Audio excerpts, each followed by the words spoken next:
Hello, everybody. Welcome to the August 9th instance of the Gamma Gateway API meeting. As a reminder, this meeting is governed by the Kubernetes Code of Conduct. So make sure to modify or behave appropriately. So I am going to go ahead and share my screen. We've got a little bit of agenda today. But if you've got any more agenda items, then please feel free to add our agenda document. It should be there in the chat. If you've just joined, I'll ask Mike to post it in there one more time. But yeah, we'll be working off of this. And like I said, if you have something you wanna chat about, then please feel free to add to the agenda here. And if you don't have to make that window narrower, please. Yes, let me zoom a little bit better. I'd go more than that.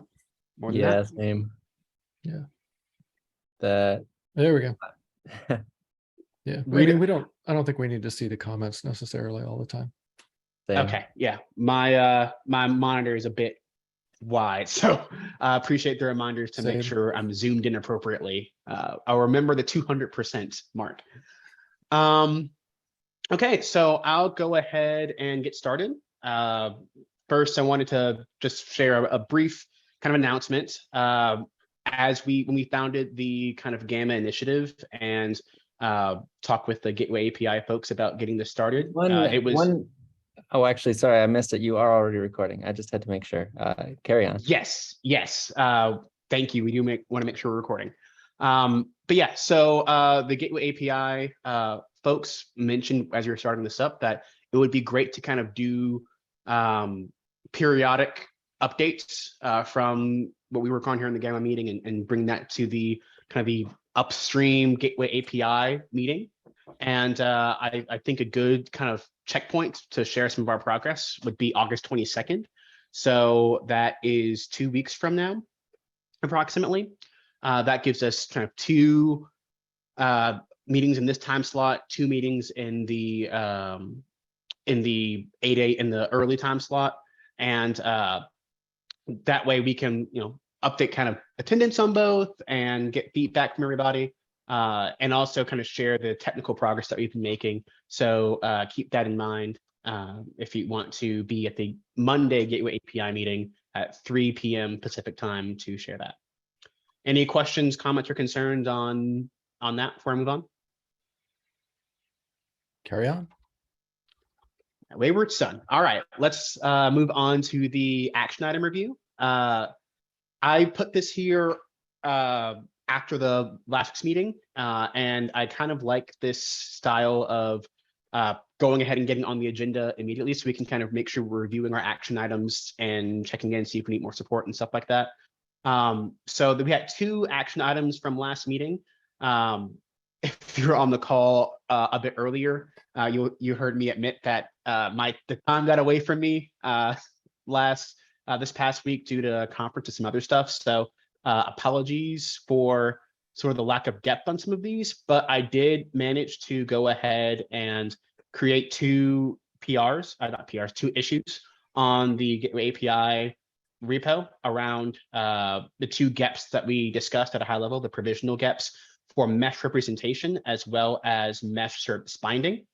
And additionally, I created Google Docs for discussing both of those GEPs in a bit more detail, and these would ideally turn into the PRs that are merged. So they are linked on the GitHub issue as well as they are linked They're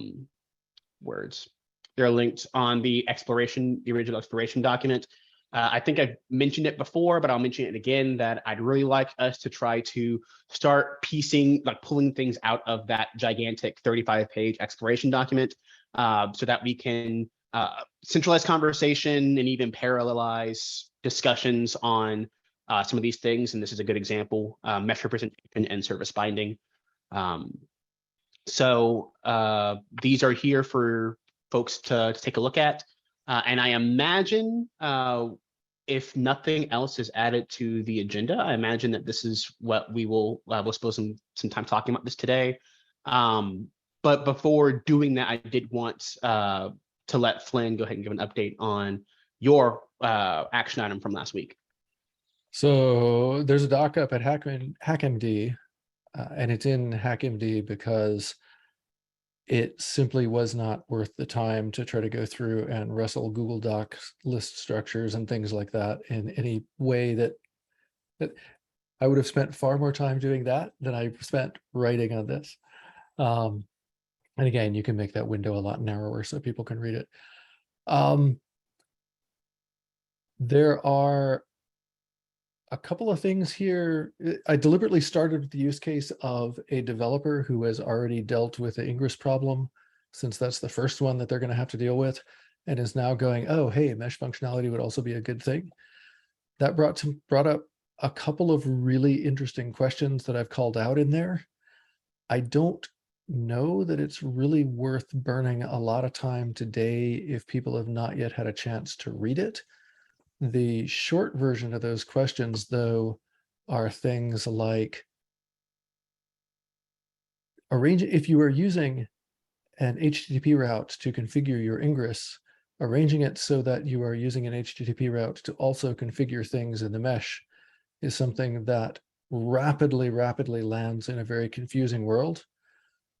That's almost 180 degrees away from what I was saying on the last meeting, where I was saying, hey, it's not clear to me that you'd really want to have two different things for these. But while working through this example, I'm much less convinced now. There are areas that I believe that what the ingress is doing to route requests to a particular workload actually is pretty separate from what the mesh is often going to be doing for handling canaries between workloads or managing authorizations at the down lower level, that sort of thing. And I think that those will be really good things to talk about. I also want to go through and add more use cases here. The ones that I was specifically thinking about in the first place had to do with like authorization policy and taking a look at the distinction between, suppose you don't want to mesh your ingress. But let's see, I was going to ask for other use cases that people particularly wanted to roll out of a new version. Oh, that is a brilliant one, Costin. I will definitely add that one.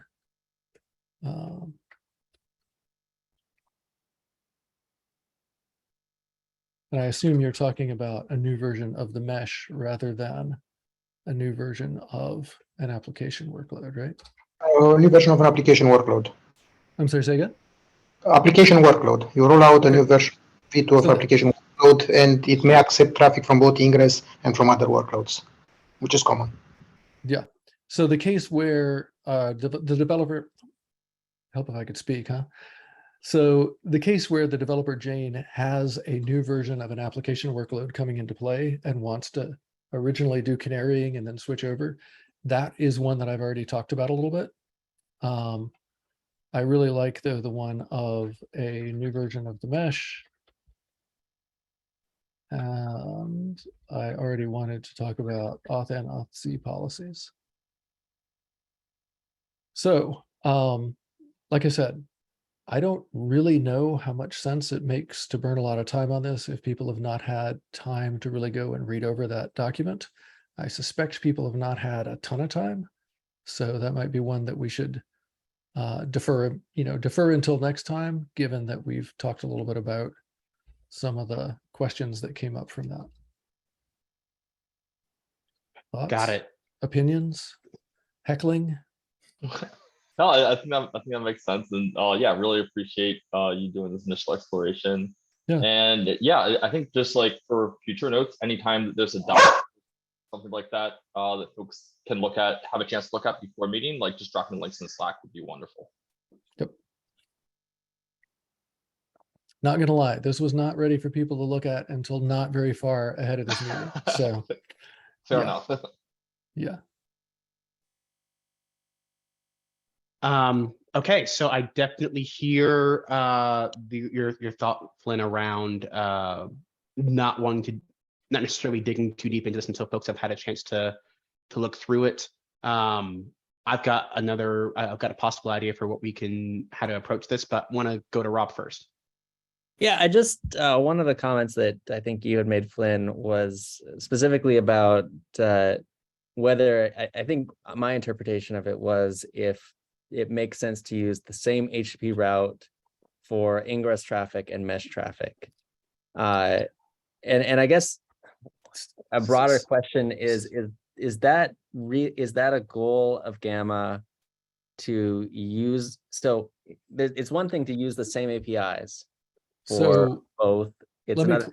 let me to use clarify the same something. thing. Yeah, okay. Yeah, I think those are two separate and both excellent questions.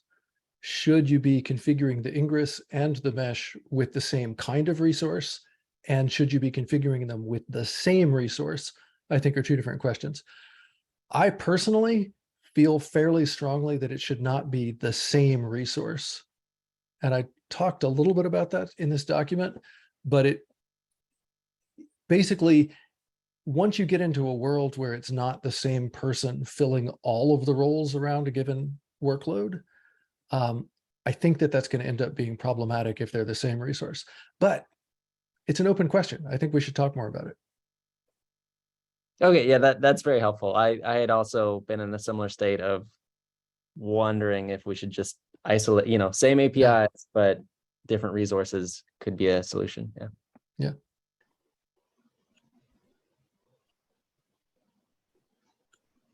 Hey, I had a question. Can you guys hear me okay? Looks like it. Go for it. So I definitely think like what you have in this doc is great. Every proposal should be written in a way that's like the user flow. I think that's great.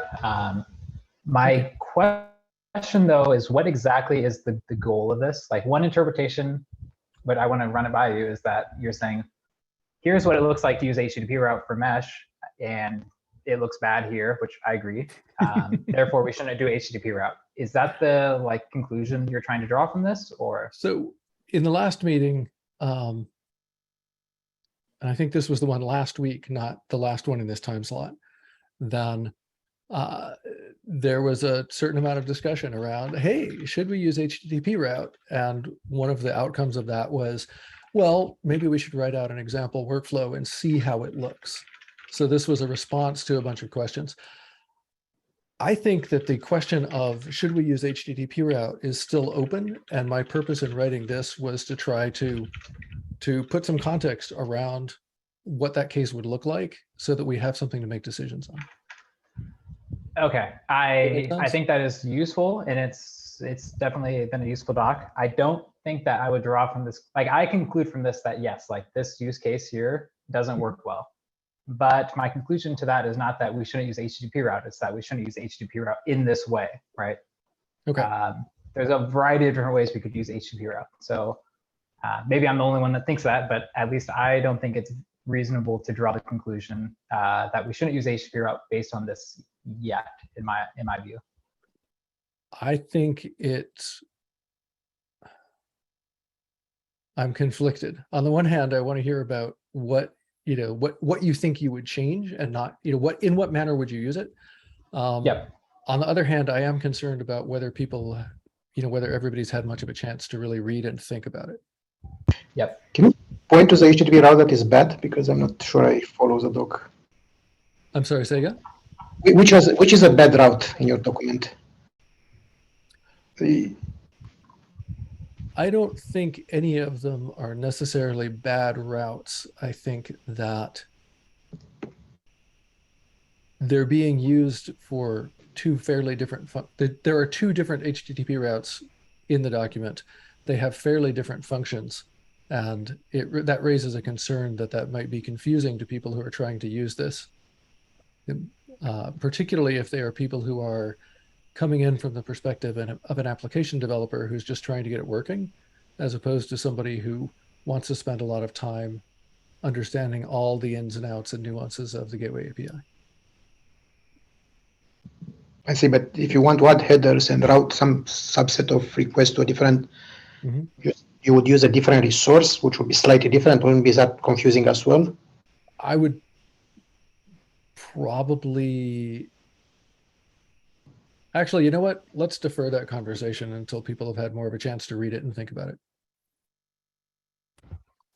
I'm going to hop in here and so again, want to echo some of the things that have been said. I really appreciate the time that's been put into write this doc, and this is the kind of thing that we need. But I feel, and folks may disagree with me here, but I feel that this doc, and at least some of the disagreements around the conclusions around this doc are because this doc still feels like it's talking about a lot of the how, as opposed to the what and the why. So there are, I had a chance to read through it. And so there's some specific uses, like his HTTP route that is specifically bound to a service. And even then, like a mesh resource, like the doc assumes we're going down one or more different options that we chatted about in the exploration doc. And so I think in general, I feel like it might be where I think we are is I think it's difficult because there's so little that we've decided on. And so trying to do something like this, where you're looking at resources and what are the CLI steps to take, is difficult without having a how. And I don't know that we have a how yet for mesh representation and service binding. And maybe more docs like this are a useful way to go about feeling out what the best how is. And that was pretty much the perspective that I was taking in writing it was, we can talk about a lot of different hows, and some of them, it might make more sense to just really sit down and look at the example of, okay, if we do it this way, how does it affect the user? How does it affect a particular kind of end user? Yeah, now, and I think I agree with that. Yeah, I am biased, right? I'm very, very biased because in the time that I spent in Ingress land, we did a lot of this and we found that it really helped out a lot. So it's fairly natural for me to try to reach over for this and just try to think about it from the perspective of, okay, we know that there are going to be people who are trying to use this where this is not where, this isn't where their heart is. What they want to do is work on the thing that they're working on. And this is just something that they're going to try to get out there with minimal friction and get it used. So how does this idea fit with that? Answer, this idea, maybe not so well. But that was very much the goal, was to explore one of the hows and see how it worked out.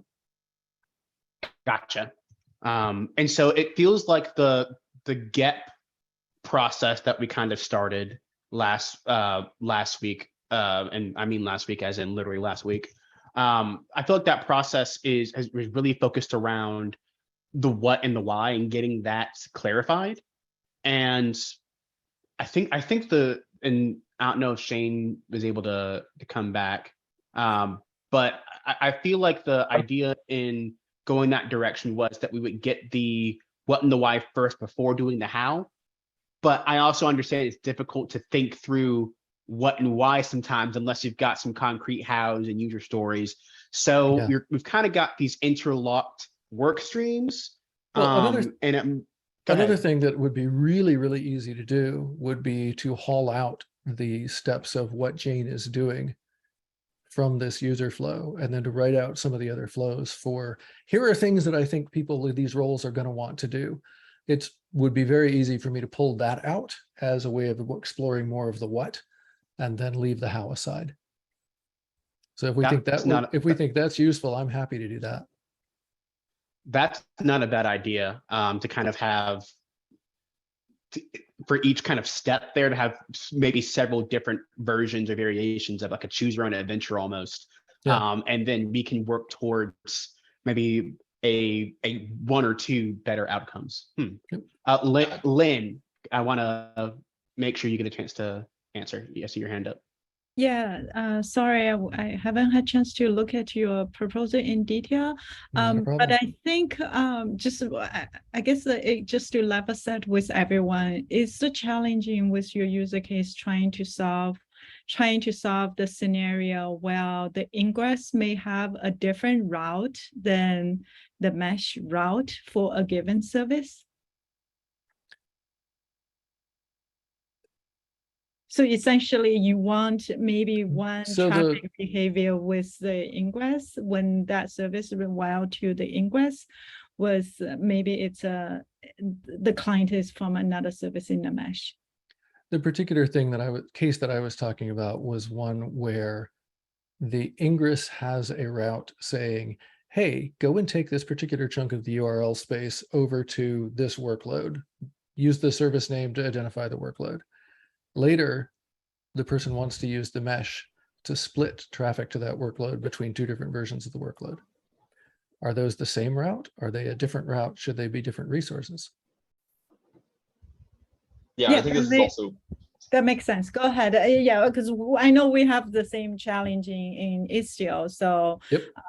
Yeah, so we certainly have some thoughts on how this could potentially be done. Yeah. Yeah, I think this is also like one of the. Sorry.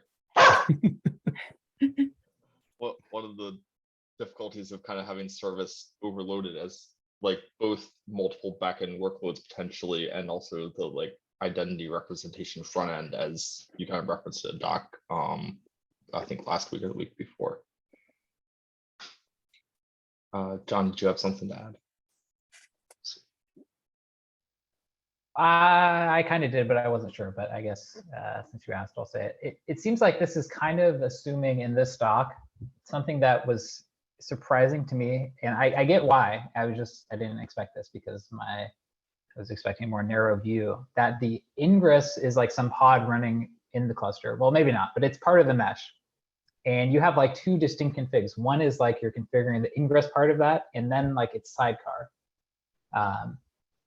Which to me, I think is a lot of why this feels kind of awkward. Because you kind of have one logical unit, but it's split into two proxies, which are configured with two different HTTP routes. It seems like most users of mesh, like they're not deploying a sidecar next to their ingress. Like you have your ingress, it's coming from ingress or it's coming from inside the cluster, right? Actually, and so in a lot of those cases, you want the same rules to apply to the sidecars and to the ingress, because why do regardless of where it's coming from, you want your canary rules applied. And so you don't really split those up. Actually, most of the people that I know do have their ingress be part of the mesh to make it easy for the ingress to be speaking MTLS with meshed workloads. Yeah, so I guess like my perspective is coming from a mesh. People in them that use Istio ingress, which is part of the mesh but doesn't have a sidecar. From your perspective, I can see if you're running an API gateway, then the way you integrate that with the mesh is to run a sidecar, right? Yep. So like it doesn't seem like if you have that case where you have your ingress with a sidecar, why would you want to do any routing in the mesh? Just do it at your ingress layer, right? That's where I feel is the awkward part, is that like we're kind of trying to solve like the wrong problem here. I feel like I don't think the use case here as described, I mean, the high level use case, yes, I want to split traffic. Absolutely. That's like bread and butter. But the actual like more implementation detail use case of I want my ingress to be part of the mesh and like they do different parts of the same equation, I don't think that's a use case that we should be optimizing for. So I'll hop in and say that representing open service mesh, we're kind of in a similar boat where a user can bring their own ingress solution and we'll provision a certificate for that and tell you, hey, set these things on your ingress resource or whatever to set the MTLS. And so we're in that similar boat. I feel like there's still probably, to John's point, I'm trying to think of a scenario where you don't necessarily, where you wouldn't want the same routes to apply, like especially as far as like policy or even canary, having that split up in different resources might be awkward. I know I'm getting into how here, but like the way I would think about it is, in the base case, you would typically have, I would think you'd have two different parent refs, one to represent mesh traffic and one to represent traffic from ingress. And so, but the kind of the route delegation logic that seems present in the doc is also another way to go about it. So maybe that's where the conversation needs to start happening around the how and tracking those separately. I don't know. Yeah, I think that at a to kind of bump this one up a level, I think one of the questions here very much is, okay, what sorts of things do you want to support, right? If it's probably okay for us to say that, well, yeah, if you're using an ingress, you need to be doing canarying at the ingress rather than having the mesh do it. I'm not sure if that's a thing we want to say or a thing that's particularly necessary to say, but it's certainly a thing that we could do, right? And it's also probably worth trying to decide whether all of the possible configurations with bring your own ingress are things that should be supported.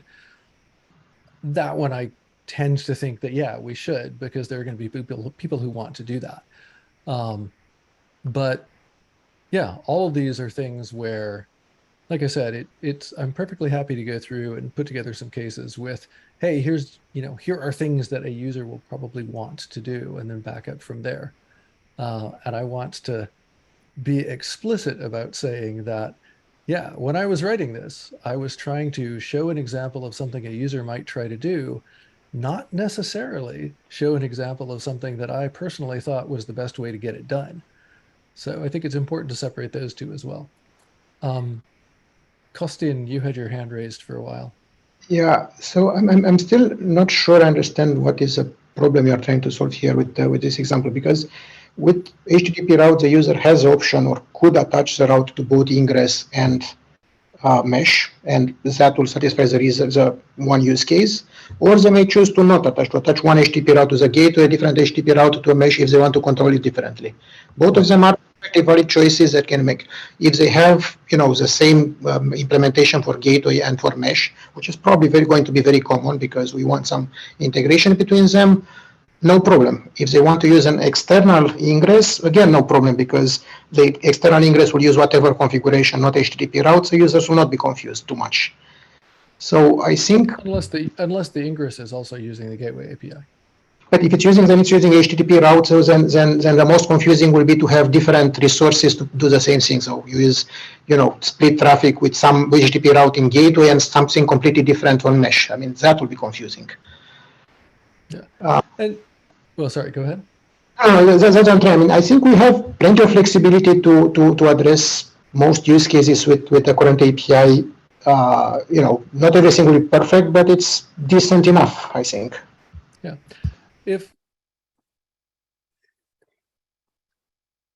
I think that some of the questions that we're getting into now pretty much boil down to how flexible do we want to be in terms of the things to be supported, as opposed to things that might be possible, but also might not be a great idea, right?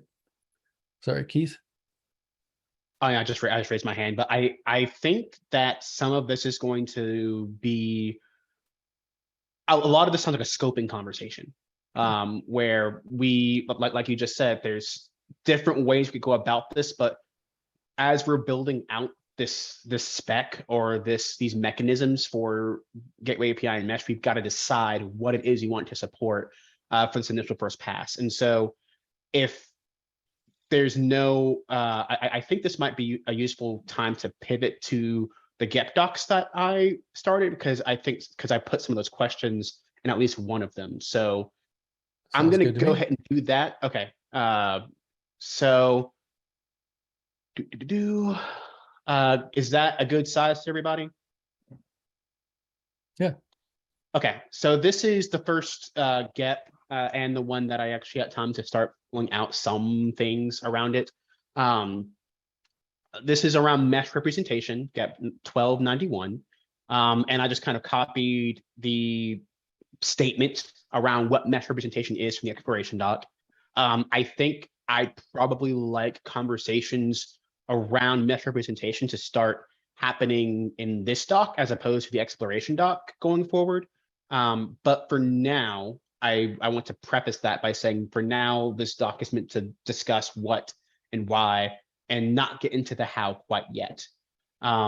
So what this says is, mesh representation describes how we refer to our mesh or any particular instance of a mesh so that we can bind route or other policies to it. This ensures an implementation knows a route should apply to a particular mesh instantiation and not something else, another mesh or an ingress gateway, etc. I started working on some goals. This is what I was able to come up with in the way too little time I spent writing this. But the big goal, I think, is to create a consistent way to represent a mesh through Gateway API. That's the kind of underlying idea between mesh representation. And then I kind of had a sub goal, which Shane had some really good comments around here on the side that you probably can't see too much. Well, I can move over a bit. But I said that representation must allow implementations to reference gateways as mesh resources. Even I felt after writing it that this sounds like it could be a bit too strong. Maybe must should be should, or maybe we don't want to have any guidance there at all around goals of a particular mesh representation. But this is something that I think we should decide as far as the what of mesh representation. I think this is something we should explicitly decide at this juncture about whether or not this is a requirement for the spec. And the idea behind this is, and I think to Shane's prompting, I put some more detail here. Many service mesh implementations integrate with various kinds of gateways. So an east-west gateway for multi-cluster traffic, for example, or ingress-egress gateways. And those gateways are part of the mesh in some form or fashion. Now, whatever scheme we use for mesh representation shouldn't prevent those meshes from continuing to operate in that way. That's kind of the idea behind that phrasing, but that phrasing should likely, again, way too little time spent on the phrasing, so it should likely be changed or made to be more narrow or specific. We'll come back to that in a second. I didn't get too far on non-goals, and then here's where I wanted to drill down based on our kind of conversation we just had around scoping. So around mesh representation, I think it's important to talk about what are we expecting to do with this representation? What are the things which we should enable through this? So it must be usable, a very nebulous word, but any representation I think should be usable for the purpose of service association. I feel like that's probably the most basic thing. We've got to be able to associate a service with this mesh, or maybe we associate a route with it. These could probably be collapsed. Heck, this is probably just needs to be a question mark as well. So service association, are we associating a service to the mesh, or listener attachment, or route attachment? I think that is where a lot of the what conversation needs to happen before necessarily diving into the how. And as far as when I say what, I think the conversation starts on what exists in the Gateway API and what aspects of that are pluggable for a mesh representation. So we'll pause there and let folks discuss around anything that they see here.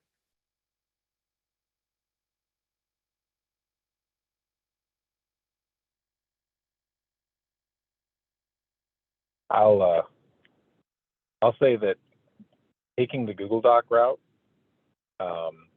does open it up for like almost a different kind of conversation and feedback that can potentially take longer.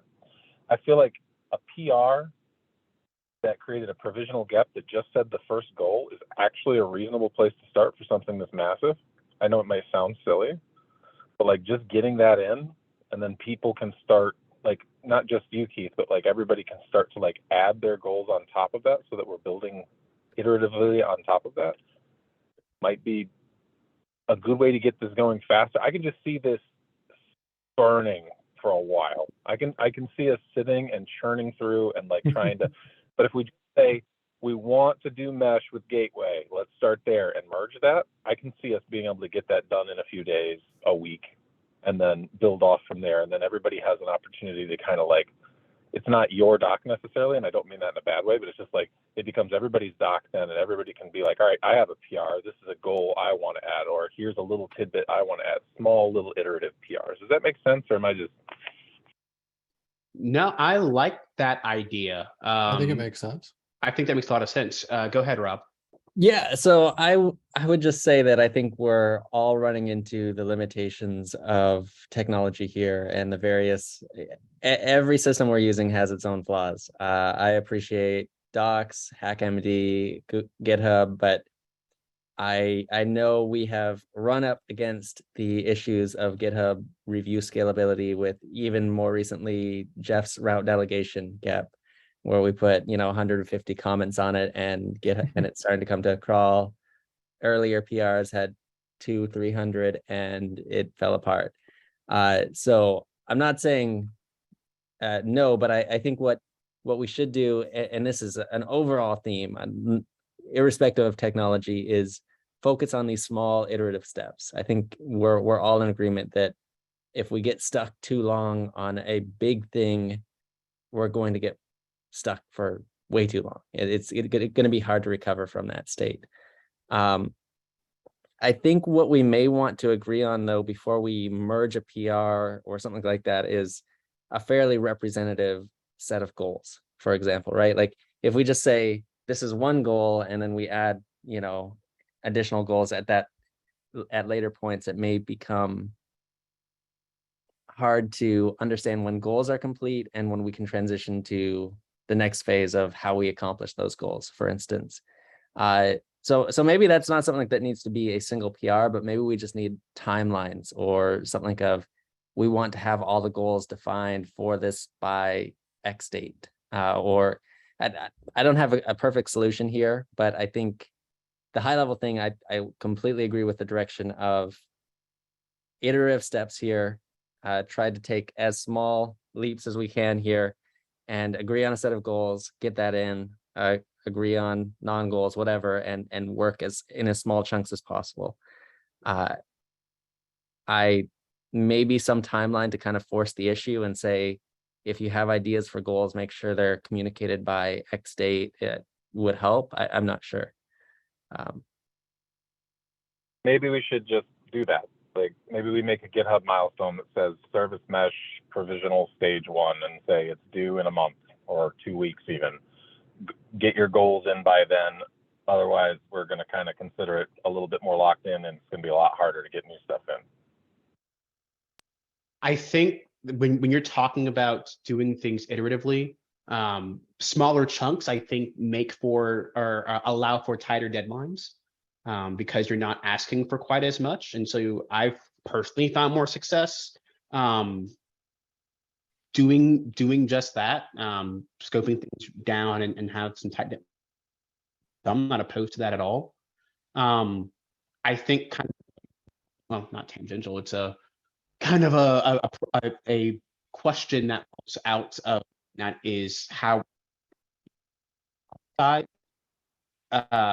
date and publicize that effort adequately, so that folks feel like they've got ample time to submit goals and things of that nature.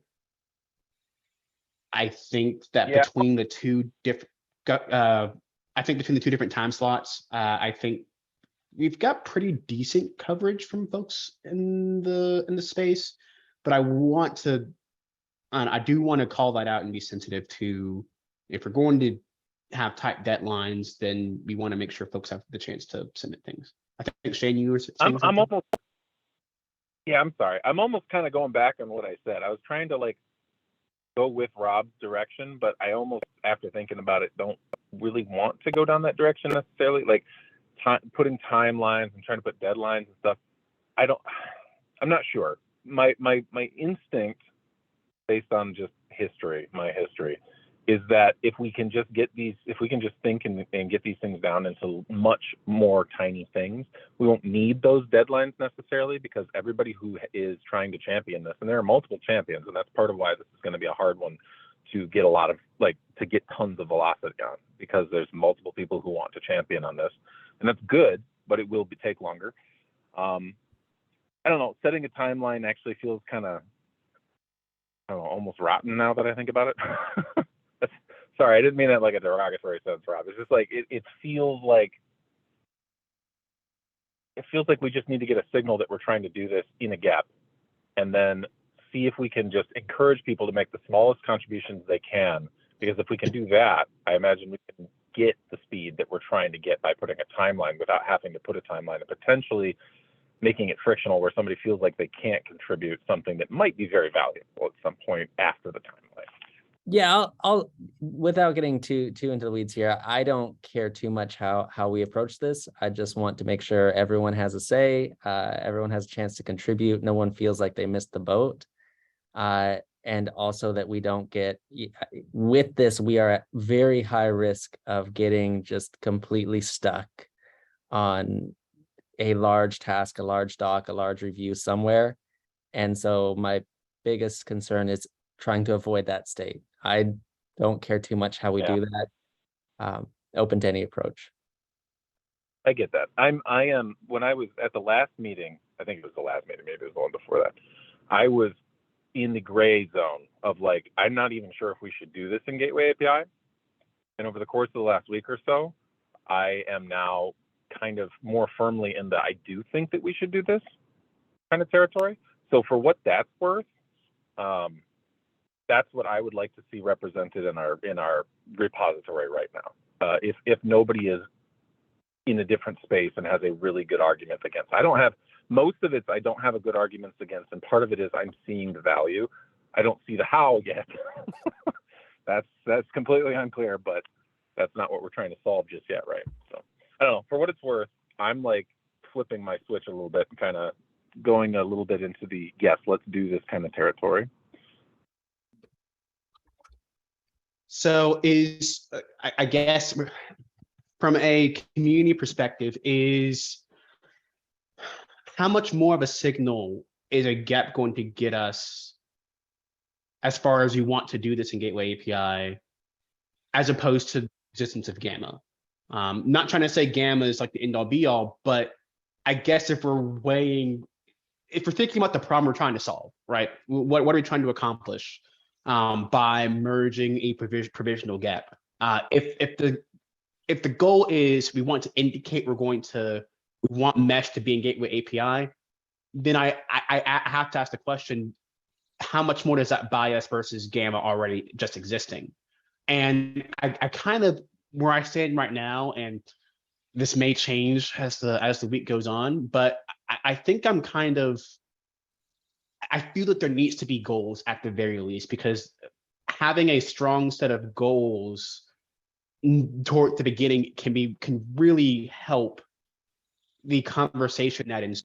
And I think having goals that are too malleable will lead to increased scope down the line. And you think you've gotten a design that meets the goals that you had set up, and then, oh wait, we've got more goals coming in.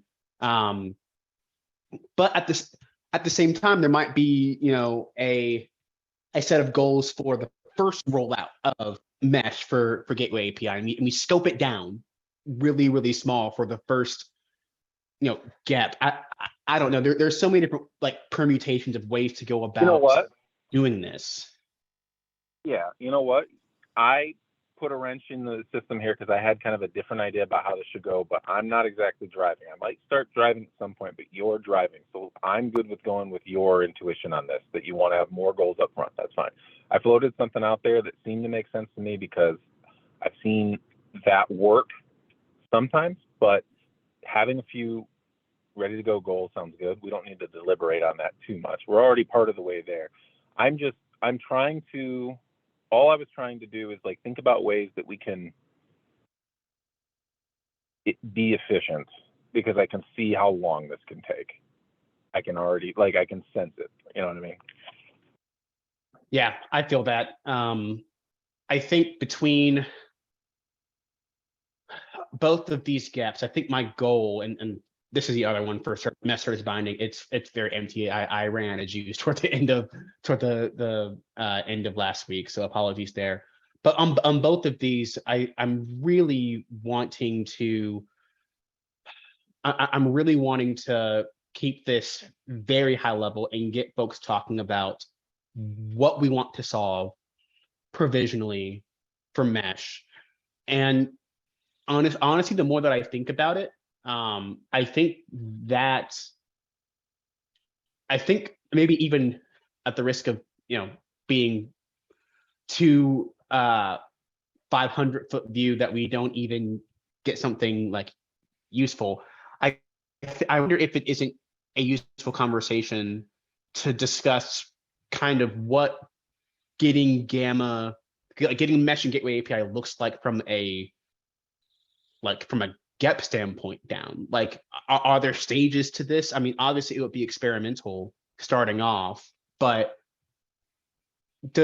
how much does that experimental stage buy us as far as changing the API? How much does that buy us as far as we don't have to have all of the questions answered yet? Like, maybe I'm just having questions nobody else has, and it's obvious to everybody else, but be interested in hearing thoughts about that. Yeah, it seems like we keep going in the direction of like more and more and more abstract, like, okay, we'll solve what are we trying to solve? How are we going to write the doc? Like, how are we going to write about what doc to write? And like, I'm wondering, do others feel the same way? I feel like we haven't done anything in these past few weeks. It feels like we're talking a lot more than actually just trying to solve problems. But maybe that's just my opinion here, and we need this structure. And I'm more used to dealing with people that are, from like my own PSTO project that have kind of a more shared context. I just want to throw that out there in case others were feeling the same. I do worry a bit that we're just kind of, I'm with writing you, docs about docs. I've contributed to the problem a little bit, but it is. I'm with you on this. It's like it's the last couple meetings, and I mean it's taken a couple weeks. I get that. So like you say, it's been a couple weeks and we haven't got a lot done. It's really been like 2 days though, right? 2 1-hour meetings. So it's more about the time being stretched out than how much time we've actually put in, I guess. I would just at this point say, forget what I said. And in general, it seems like we are trying too hard to figure out like how we're going to do the things that are, the really basic stuff. Just don't second guess yourself too much. It's provisional. Keep going in the direction that seems to make the most sense to you, and ping and push for feedback as much and as fast as you can, because that's probably the best way to go for now. But I do think that some of the work that we've done to try to stop and think about how we're doing things is good, like this exercise of not having the how up front. I think that's going to end up being a really positive thing that gets us on the same page and kind of starts a foundation for how we're going to figure out the how. We're also running low on time. So maybe the action item should literally just be, stay the course. Maybe we did waste a little bit of time on this meeting trying to overthink it. And, let's just ping the crap out of people, especially people like me who put comments on the doc, and just try to keep going fast on getting that Google Doc feedback.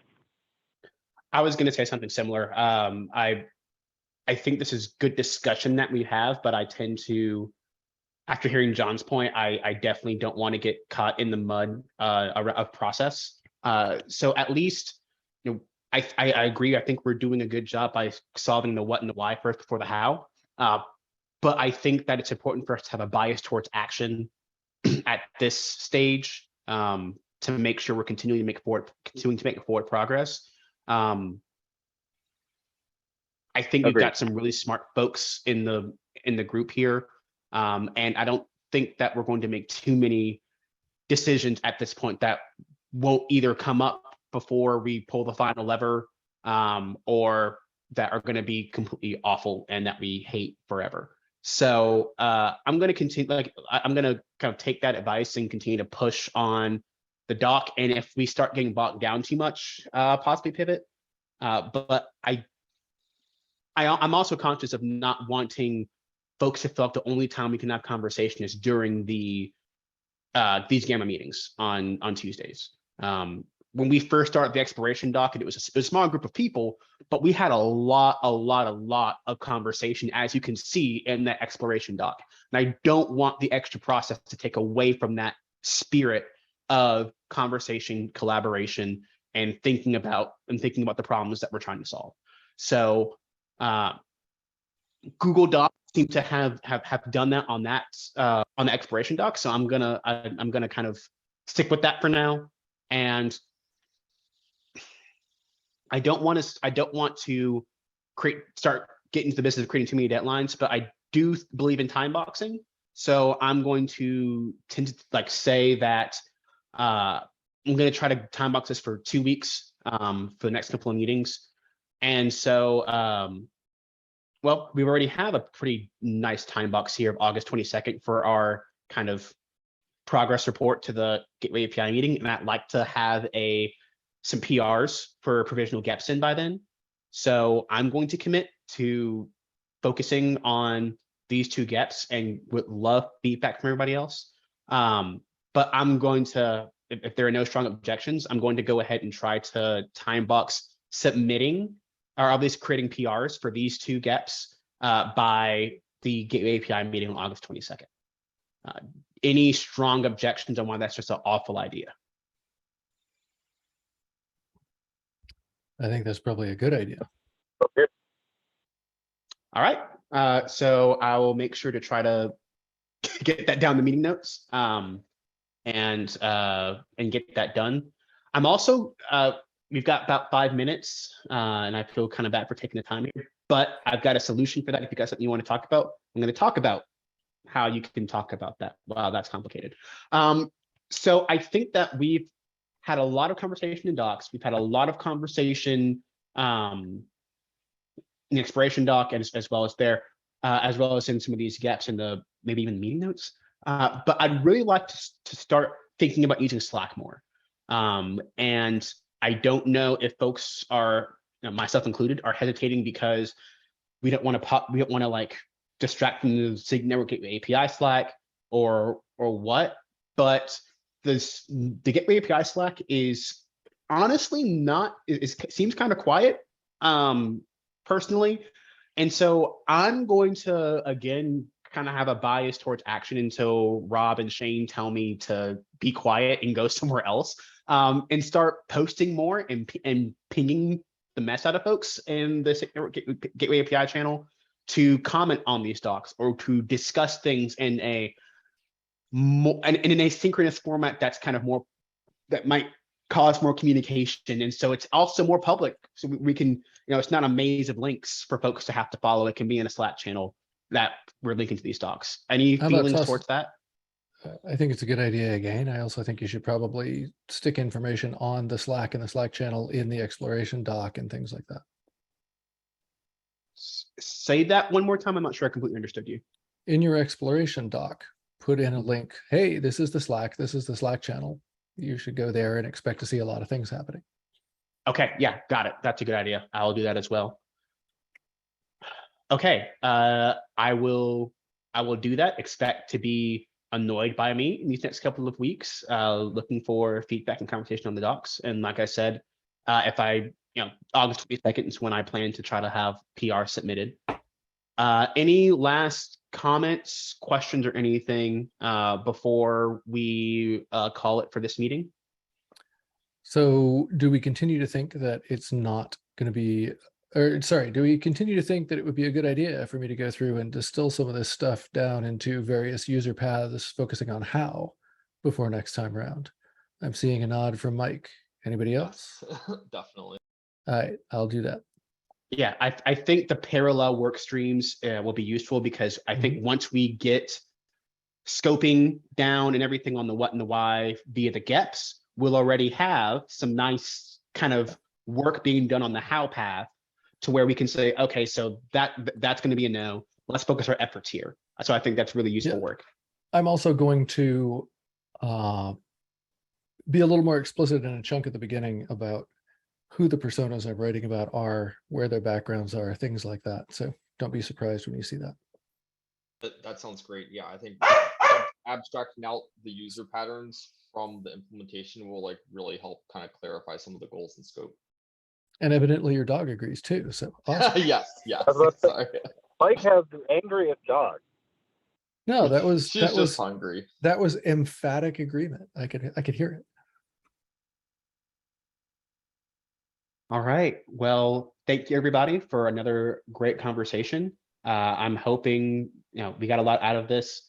And I think moving forward, to John's point, we're going to try to be a lot more biased towards action here and start getting stuff accomplished. And I'll call out one more time that we're planning to kind of bubble up some of our progress to the broader Gateway API community on August 22nd. And so if you've got something that you're passionate about or that you want to see it represented in the work we do here in the Gamma Initiative, then lots of places for you to put that: Slack, various documents.